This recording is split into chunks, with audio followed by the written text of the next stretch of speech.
On this day, in 2003, the US and UK initiated a ground invasion of Iraq. Both countries sent hundreds of thousands of troops to topple the dictatorship of Saddam Hussein.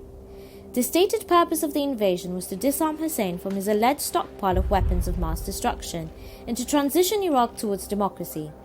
However, it was quickly discovered that no weapons of stockpile existed.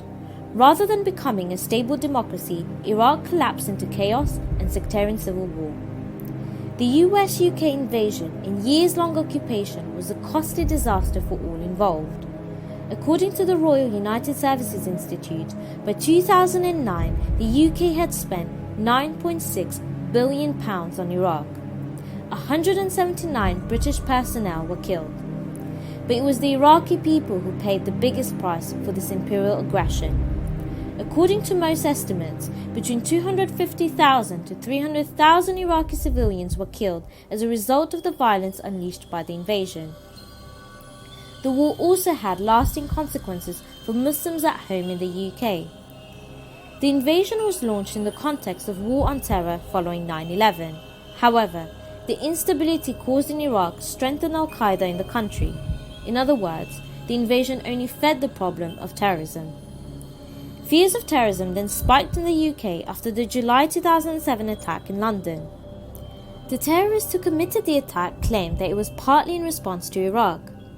As the Al-Qaeda-led insurgency in Iraq grew, foreign policy and domestic security became increasingly entangled. Muslim communities at home in the UK were viewed with more and more suspicion by the British state. In this context, the government began to refine its notorious counter-extremism policy, PREVENT.